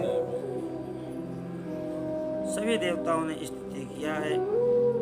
उस समय दक्ष से इस प्रकार उन्होंने कहा है, देव बोले प्रजापति, तुमने पहले पुत्री रूप में प्राप्त करने के लिए आराधना की, वह मत तुम्हारा सिद्ध हो गया। अब तुम उस तपस्या के फल को ग्रहण करो। और ऐसा कह के भगवती छोटी सी कन्या के रूप में प्रकट हो गई और रोने लगी। रुदन सुनकर के सबके सब दास दासियां आ गई हैं और असिक्री ने दिव्य रूप देखा है भगवती का। अपार हर्ष हुआ उनको, चारों तरफ जय जयकार होने लगी। बोलो सती मैया की जय, दुर्गा मैया की जय हो। जात कर्मादि संस्कार हुए। दक्ष प्रजापति ने बेटी के जन्म पर खूब धन बांटा है। चारों तरफ अप्सराएं नृत्य कर रही, गाजे बाजे बज रहे हैं और उस पुत्री का नामकरण संस्कार संपन्न हुआ। दक्ष ने नाम रखा उमा। उमा प्रणव का ही रूप है। हमने बताया था कि आ उमा सीधे हो तो ओम, और ऊ पहले हो, आ बाद में हो तो बनता है बम, और ऊ और आ के बीच में माँ आए तो बनता है उम, और स्त्री की वियोग समय टाप है बनता है उमा। उमा नाम रखा गया है। बड़े प्रेम से दक्ष प्रजापति और असिकनी जगदम्बा का पालन करने लगे। जैसे शुक्ल पक्ष का चंद्रमा बढ़ता है, ऐसे वह अपने पिता के घर में बढ़ने लगी। दक्ष कन्या सती सखियों के बीच में जब शिव के भाव में निगम हो जाएं, तो बार बार शिव शिव ऐसा कहने लगती हैं। शिव की मूर्ति का चित्रण करने लगती हैं। शिव का ही ध्यान किया करती हैं। शिव के सुंदर गीत गाती हैं। ब्रह्मा जी कहते हैं, नारद जी, एक दिन मैंने तुम्हारे साथ जाकर के सती का दर्शन किया। नारद जी को साथ लेकर के अद्भुत सौंदर्य की सारभूता उमा जी हैं। उन्होंने मुझे देख करके प्रणाम किया और तुम्हें भी प्रणाम किया। सती को देखते हुए हम और तुम दक्ष के दिए हुए आसन पर बैठ गए। फिर मैंने इस बालिका से कहा कि जो केवल तुम्हें ही चाहते हैं और तुम्हारे मन में भी जिनकी ही कामना है, उन्हीं सर्वज्ञ महादेव को तुम पति रूप में प्राप्त करो। तुम्हारे सिवा और किसी को पत्नी के रूप में स्वीकार नहीं कर सकते। नारद जी कहते हैं, सती से ऐसा कहकर मैं कुछ देर तक दक्ष के यहाँ रहा। फिर मैं चला आया और तुम भी चले आए। इसको सुनकर के दक्ष बड़े प्रसन्न हुए और उन्होंने अपनी बेटी को गोद में बिठा लिया। कौमारावस्था पूर्ण हो गई है भगवती की। बाल्यावस्था बिता करके किंचित युवावस्था को प्राप्त हुई है। दक्षिण देखा कि सती के शरीर में युवावस्था के लक्षण हैं। उनको विवाह की चिंता हुई, लेकिन महादेव जी के साथ विवाह कैसे होगा इनका। भगवती भी महादेव को ही पति पाना चाहती हैं। माता से आज्ञा मानी भगवती ने कि मैं तपस्या करना चाहती हूँ। माता ने आज्ञा दिया और नारद जी के वचनों को स्मरण करके भगवती ने आश्विन मास में नंदा प्रतिपदा षष्ठी एकादशी तिथियों में भक्ति पूर्वक गुण भात और नमक चढ़ा के भगवान शिव का पूजन और उन्हें नमस्कार करके एक मास को व्यतीत किया। कार्तिक मास की चतुर्दशी को मालपुआ और खीर से भगवान शिव की आराधना करके उनका चिंतन किया। अगहन महीने में कृष्ण पक्ष की अष्टमी को तिल जौ चावल से हर की पूजा करके दिव्य दीपक दान करके भगवान शिव की आराधना किया। जब पौष महीना आया है तो शुक्ल पक्ष की सप्तमी को रात भर जागरण करके और प्रातः काल भगवान शिव को खिचड़ी नैवेद्य किया। भगवान शिव की पूजा किया। माघ की पूर्णिमा को रात्रि जागरण किया भगवती ने और सवेरे नदी में नहा करके गीले वस्त्र से ही तट पर बैठ के भगवान शिव की पूजा करती है। फाल्गुन मास के कृष्ण पक्ष की चतुर्दशी तिथि को रात्रि जागरण किया और उस रात्रि को चारों पहरों में विशेष पूजा किया है। भगवान की लीलाओं का मंचन भी करती हैं, नाटक भी कराती हैं। चैत्र मास के शुक्ल पक्ष की चतुर्दशी को दिन रात भगवान शिव का स्मरण करती हुई ढाक के फूल और दौने से भगवान की पूजा की है। वैशाख शुक्ल तृतीया अक्षय तृतीया को सती तिल का आहार करके रखती हैं और नए जौ के भात से रुद्रदेव की पूजा करके उस महीने को बिताती हैं। ज्येष्ठ मास की पूर्णिमा को सुंदर वस्त्र और कंटकारी बटकटैया के फूलों से भगवान की पूजा करती हैं।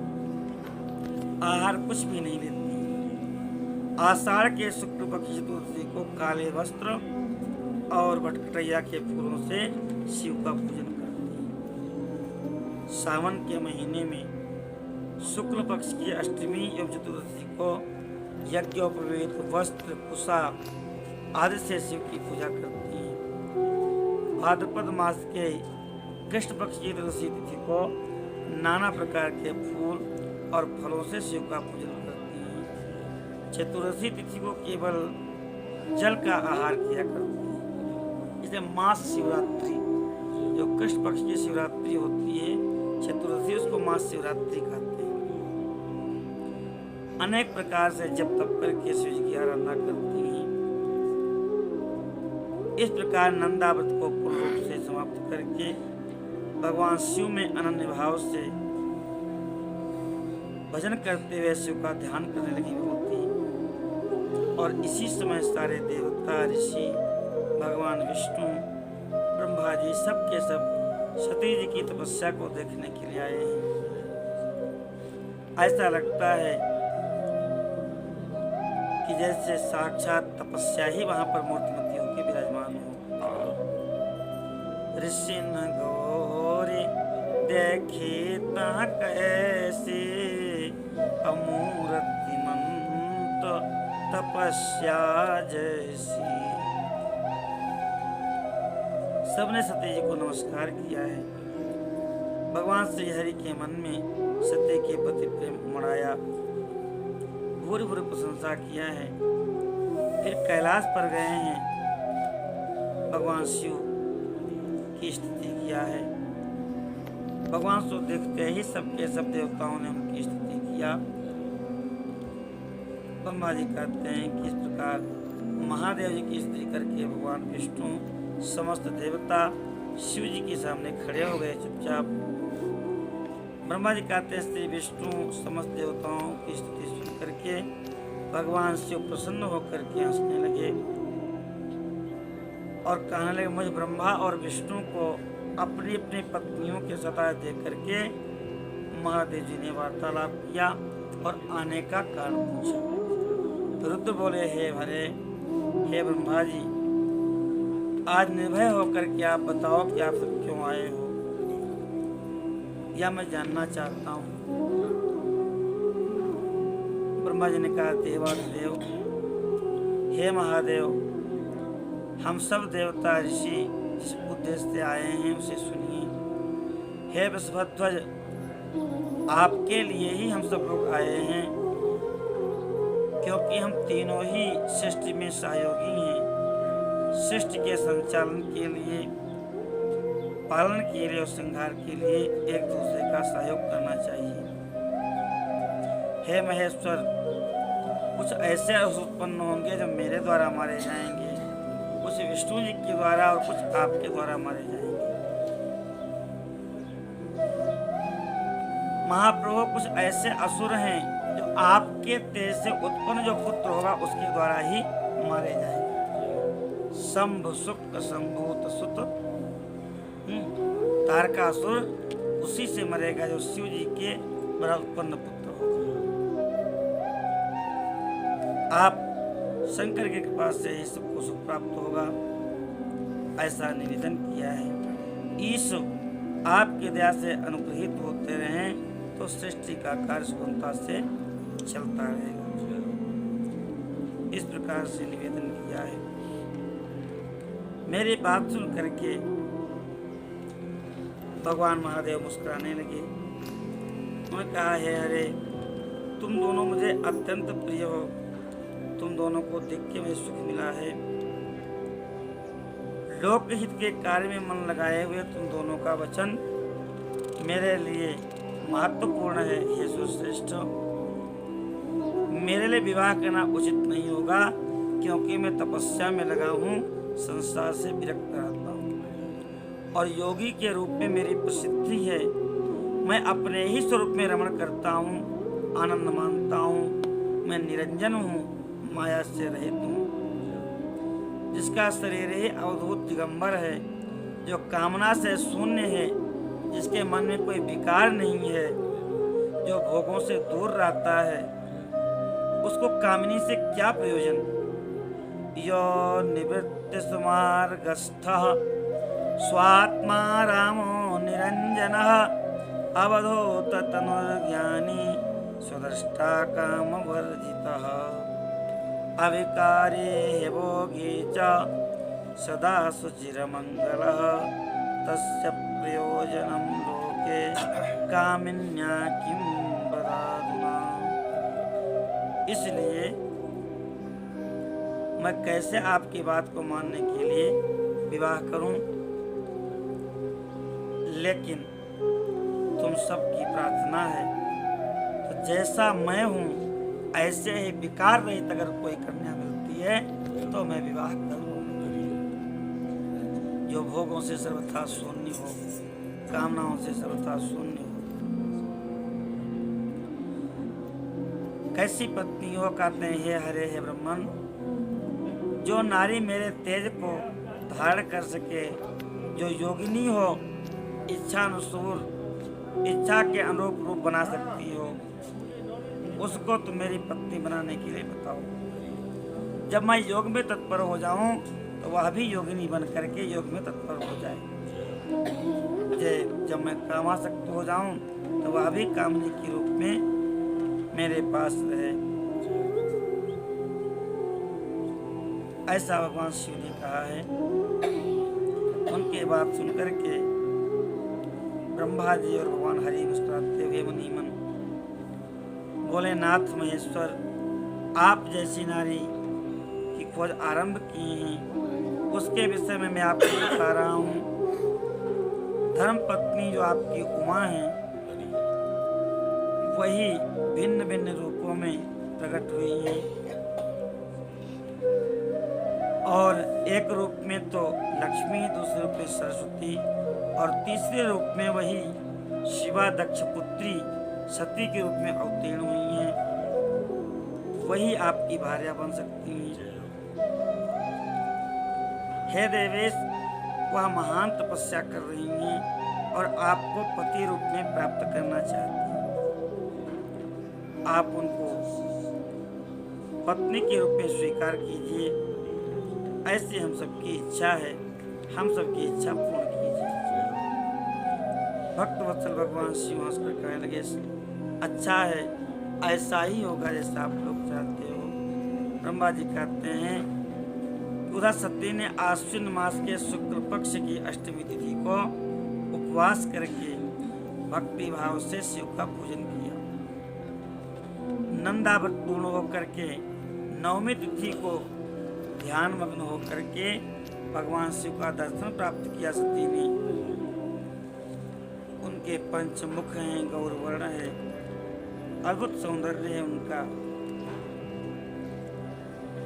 उन्होंने कहा, हे दक्षनंदिनी, मैं तुम्हारे प्रति से प्रसन्न हूँ, तुम मुझसे वरदान मांगो। यद्यपि महादेव जी जानते हैं कि सती की तपस्या कर रही हैं, फिर भी उनके मुख से सुनना चाहते हैं।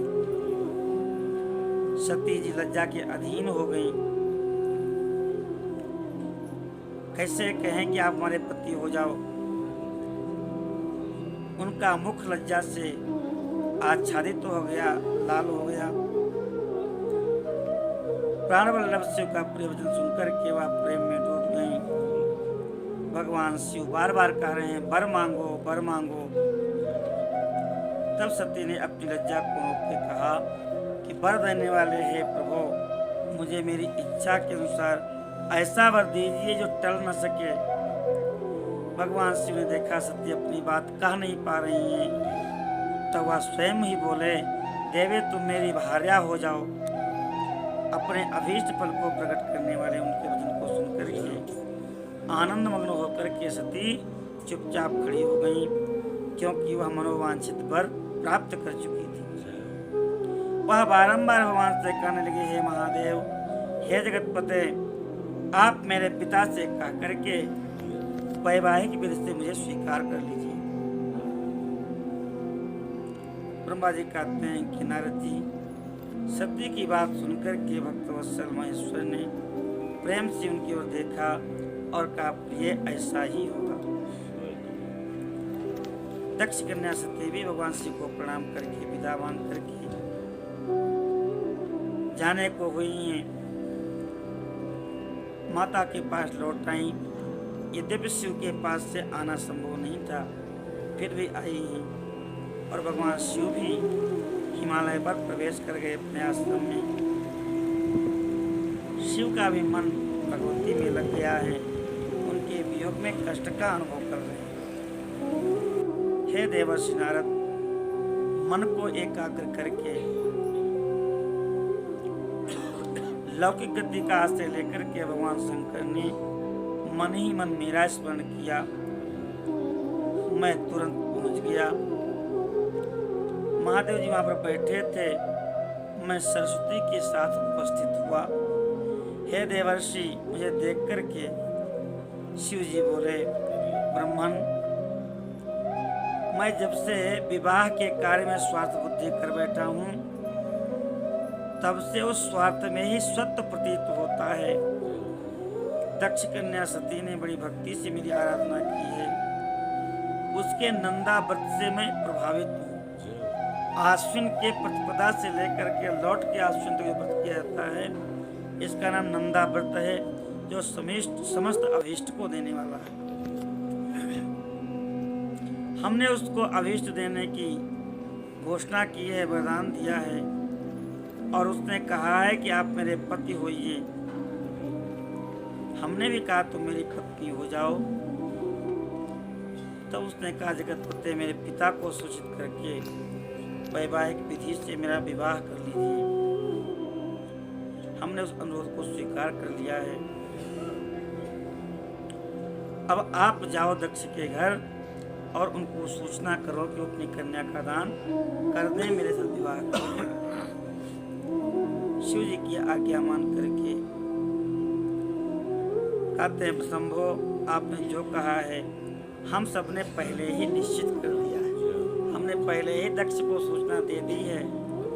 हे बृहस्पतिध्वज, इस पे देवताओं का और मेरा भी स्वार्थ है, क्योंकि तारकासुर का वध किया जाना है। दक्ष स्वयं ही आपको अपनी पुत्री प्रदान करेंगे और आपकी आज्ञा से मैं पुनः आपका संदेश उन्हें कह दूंगा। सर्वेश्वर महाप्रभु महादेव की आज्ञा मान करके मैं दक्ष प्रजापति के घर पहुंचा। नारद जी ने पूछा, हे श्रेष्ठ महाभाग, जब सती घर पर लौटकर आई तब दक्ष प्रजापति और उनकी मां ने उनसे क्या पूछा और क्या कहा? ब्रह्मा जी कहते हैं कि हे नारद जी, तपस्या करके जब सती लौट करके आई हैं, उन्होंने अपने माता पिता के चरणों में प्रणाम किया और सती ने अपनी सखी के द्वारा माता पिता को हमारी तपस्या की सिद्धि हो चुकी है, शिव जी ने वचन दे दिया है, सती को महेश्वर से वर की प्राप्ति हो गई है। मैं सती की भक्ति से संतुष्ट हूँ और वह स्वयं मुझे पत्नी के रूप में स्वीकार करना चाहते हैं। यह वृत्तांत जब सुना तो माता पिता को अपार हर्ष हुआ है।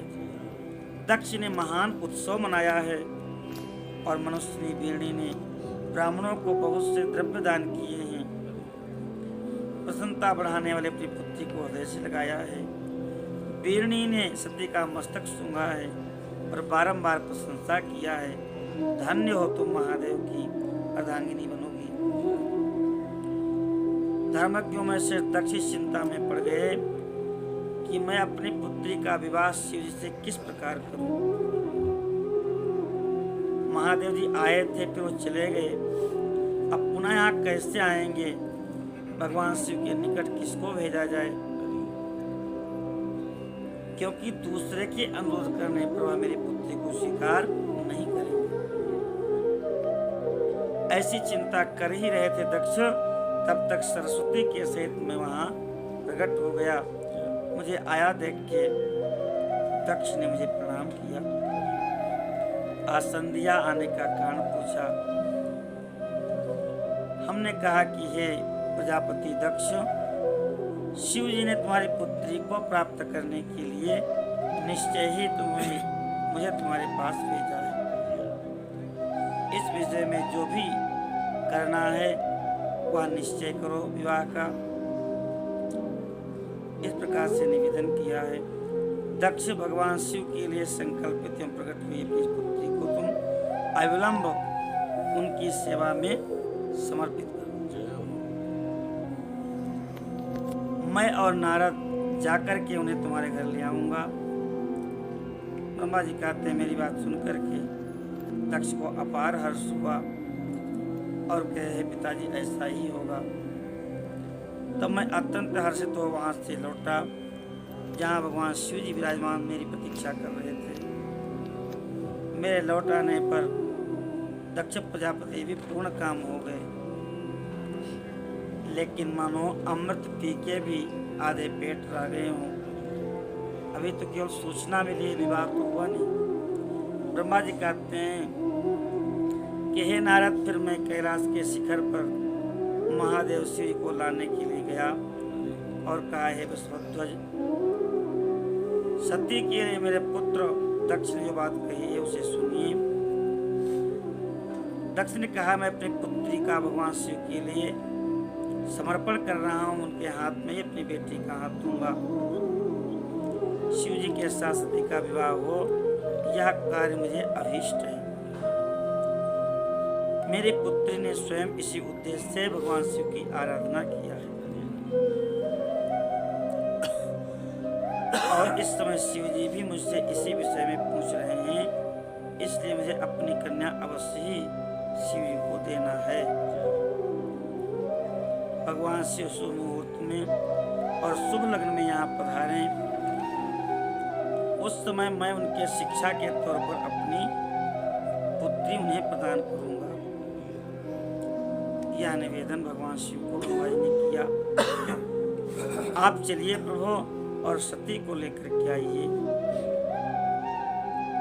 हे नारद जी, मेरी बात सुन करके भक्त वत्सल रुद्र लौकिक गति का से लेकर के हंसने लगे और कहे, हे ब्रह्मा जी, मैं तुम्हारे और नारद जी के साथ ही दक्ष के घर चलूंगा, इसलिए नारद का भी स्मरण करो। अपने मरीच आदि मानस पुत्रों को बुला लो। अब जाएंगे तो बारात तो होनी चाहिए, अकेले कैसे जाएं? मेरे पार्षद भी मेरे साथ रहेंगे। नारद जी लोकाचार के निर्वाह में लगे हुए भगवान शिव ने इस प्रकार आज्ञा दे करके तुम्हारा मरीच आदि पुत्रों का भी स्मरण किया। मेरा स्मरण करते ही मेरे सारे मानस पुत्र, सारे देवता वहां पहुंच गए। शिव भक्त भी आ गए हैं। भगवान विष्णु भी अपने पार्षदों के सहित कमला देवी के साथ गरुड़ पर आरूढ़ होकर के आ गए हैं। चैत्र मास के शुक्ल पक्ष की त्रयोदशी तिथि में रविवार को पूर्वा फाल्गुनी नक्षत्र में ब्रह्मा विष्णु समस्त देवताओं के सहित महेश्वर ने विवाह के लिए यात्रा की। मार्ग में देवताओं और ऋषियों के साथ यात्रा करते हुए भगवान शिव बड़े सुशोभित हो रहे हैं। जगह जगह उनका स्वागत हो रहा है। भगवान शिव की इच्छा से वृषभ, व्याघ्र, सर्प, जटा, चंद्रकला सब उनके आभूषण बन गए हैं। बड़े वेग से चलने वाले नंदकेश्वर पर आरूढ़ हुए हैं। महादेव जी के साथ विष्णु आदि देवताओं को साथ लेकर के क्षण भर में ही प्रसन्नता पूर्वक दक्ष प्रजापति के यहाँ भगवान पहुंचे हैं। प्रजापति दक्ष ने बड़े ही सम्मान के साथ सारे देवताओं की अगवानी किया। दक्ष स्वयं द्वार पर खड़े होकर के देवताओं का सत्कार कर रहे हैं। सब सुरश्रेष्ठ शिव को बिठाकर उनके पास भाग में समस्त मुनिगण बैठे हुए हैं। इसके बाद दक्ष ने मुनियों सहित देवताओं की परिक्रमा किया, भगवान शिव की परिक्रमा किया और सबको अपने घर के भीतर ले आए। आज दक्ष परम प्रसन्न है, उनके सौभाग्य का पारावार नहीं है। देवादिदेव शिव जिनके घर में जामाता बन के आए हैं, उनके सौभाग्य का क्या वर्णन किया जाए। भगवान शिव को उत्तम आसन दिया, पूजन किया है। श्री विष्णु का, ब्रह्मा जी का, ब्राह्मणों का, सबका भक्तिभाव से पूजन किया। मेरे मानस पुत्र मरीच आदि का भी पूजन किया है। और उसके बाद दक्ष ने मेरे चरणों में प्रणाम किया है और कहा कि अब आप वैवाहिक कार्य संपन्न करावें। मैंने भी तथास्तु कहा करके सारे वैवाहिक कार्य कराने लगे हैं। ग्रहों के बल से युक्त शुभ लग्न शुभ मुहूर्त में दक्ष ने हर्ष पूर्वक अपनी पुत्री सती का हाथ भगवान शिव के हाथ में दिया। उस समय हर्ष से भरे भगवान बृहस्पति ने विधि पूर्वक दक्ष कन्या सती का पाणी ग्रहण संस्कार किया है। फिर भगवान श्री हरि, समस्त ऋषि मुनि देवता और प्रमुख गणों ने भगवान शिव को प्रणाम किया है। सबने शिव और शिवा की दिव्य स्तुति किया, उनको संतुष्ट किया है। अप्सराएं नृत्य कर रही हैं, गंधर्व गण गायन कर रहे हैं। महान उत्सव मनाया जा रहा है। समस्त देवताओं मुनियों को बड़ा आनंद हुआ। भगवान शिव को कन्या दान करके दक्ष कृतार्थ हो गए। आज दक्ष का घर मानो मंगल का निकेतन बन गया है। समस्त सिद्धियों की जो अधिष्ठात्री हैं वह स्वयं उनकी बेटी बनकर के आई हैं। ब्रह्मा जी कहते हैं नारद जी, कन्यादान करके भगवान शंकर को अनेक प्रकार की वस्तुएं दहेज में प्रदान किया। ब्राह्मणों को अनेक प्रकार के धन बांटे। लक्ष्मी से भगवान विष्णु शिव के पास आए और हाथ जोड़कर खड़े हो गए, कहे हे देवादिदेव महादेव, आप संपूर्ण जगत के पिता हैं और सती जी संपूर्ण जगत की माता हैं।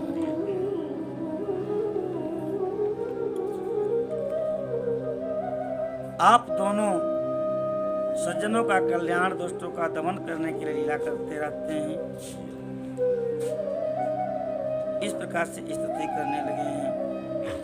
नारद जी में ग्रह सूत्र विधि से अग्नि कार्य करने लगा तो हवन होता है। आचार्य ब्रह्मा जी ही थे, ब्रह्मा जी ने ही विवाह कराया शिव जी का। ब्राह्मणों की आज्ञा से शिवा और शिव ने बड़े हर्ष के साथ विधि पूर्वक अग्नि की परिक्रमा किया है। उस समय वहाँ अद्भुत उत्सव मनाया गया है। भगवान विष्णु बोले, सदाशिव, मैं यहाँ पर आपकी आज्ञा से शिव तत्व का वर्णन करता हूँ। शिव और शिवा के दिव्य निर्लेप निर्गुण स्वरूप का वर्णन किया है भगवान ने। ब्रह्मा जी कहते हैं, विष्णु की बात सुनकर के भगवान शिव बहुत प्रसन्न हुए हैं। स्वामी परमेश्वर शिव प्रसन्न होकर के लौकिक गति का आश्रय लेकर के ब्रह्मा से बोले, हे ब्रह्मन, आपने मेरा विवाह अच्छी तरह संपन्न करा दिया। अब मैं प्रसन्न हूँ, बताओ आपको क्या दक्षिणा दूँ। आप आचार्य हैं, सर्वश्रेष्ठ, आप अपनी दक्षिणा मांगिए। भगवान शंकर का वचन सुन करके ब्रह्मा जी कहते हैं, हमने हाथ जोड़ करके प्रणाम किया। और कहा, देवेश आप यदि प्रसन्न हैं तो मुझे वरदान दीजिए कि आप इसी रूप में सी वेदी पर सदा विराजमान रहें, जिससे आपके दर्शन से मनुष्यों के पाप धुल जाएं। हे दशनशेखर, आपका सानिध्य होने से मैं इसी वेदी के समीप आश्रम बनाकर तपस्या करूं, यह मेरी अभिलाषा है। चैत्र के शुक्ल पक्ष की त्रयोदशी को पूर्वा फाल्गुनी नक्षत्र में रविवार के दिन इस भूतल पर जो मनुष्य भक्तिभाव से आपका दर्शन करे, उसके सारे पाप तत्काल नष्ट हो जाए। जब केदारनाथ जाते हैं तो त्रिजुगी नारायण है, जहाँ भगवान का विवाह हुआ है। कहते हैं द्वापर तक तो अग्नि अपने आप जलती थी, अब कलयुग में वहाँ लकड़ी लगानी पड़ती है। गए नहीं गए त्रिजुगी नारायण केदारनाथ जी के पास, जो विपुल पुण्य की बुद्धि हो, समस्त रोगों का नाश हो जाए। जो नारी दुर्गा बंध्या रूपा हो, वह भी आपके दर्शन मात्र से निर्दोष हो जाए। मेरी यह बात उन्हीं आत्मा को सुख देने वाली थी। सुनकर के भगवान शिव ने प्रसन्न होकर कहा, विधाता ऐसा ही होगा। मैं तुम्हारे कहने से संपूर्ण जगत के कल्याण के लिए अपनी पत्नी की सती के सहित उस वेदी पर सुस्थिर भाव से स्थित रहूंगा। आज भी वहाँ वेदी बनी हुई है, वो अग्नि प्रज्वलित है त्रिजुगी नारायण में। ऐसा कह करके पत्नी से भगवान शिव अपनी अंश रूपा मूर्ति को प्रकट करके वेदी के मध्य भाग में विराजमान हो। तत्पश्चात स्वयं प्रश्न रखने वाले परमेश्वर शंकर दक्ष से विदा होकर के अपनी पत्नी सती के सहित कैलाश जाने को उद्यत हुए हैं। दक्ष ने दिव्य स्तुति किया है। विष्णु आदि समस्त देवता मुनिगण ऋषिगण सबके सब जय जयकार करते हुए दक्ष की आज्ञा से सती को वृषभ की पीठ पर बिठाया गया। स्वयं भी भोलेनाथ पर बैठे हुए हैं और हिमालय पर्वत की ओर चले हैं। भगवान शिव के समीप वृषभ पर बैठी हुई सुंदर सती अपने नील श्यामण के कारण चंद्रमा में नीली रेखा के समान शोभा पा रही थी। सबके सब देवता प्रणाम कर रहे हैं, स्तुति कर रहे हैं। सबके सब मोहित हैं सौंदर्य को देख करके। भगवान के दिव्य यश का गान करते हुए उनके पीछे पीछे चले हैं। भगवान शंकर जी ने मध्य मार्ग में आकर के दक्ष को वापस लौटा दिया है। स्वयं प्रेमाकुल होकर के अपने गणों के साथ अपने लोक को आए हैं। भगवान ने शिव के साथ विष्णु आदि देवताओं को विदा किया। सब के सब अपने अपने लोक को गए हैं और भगवान शिव सती के साथ कैलाश धाम में पहुंच गए हैं। अब भगवान शिव सती विहार कर अपने धाम में आज की कथा का विश्राम करते हैं।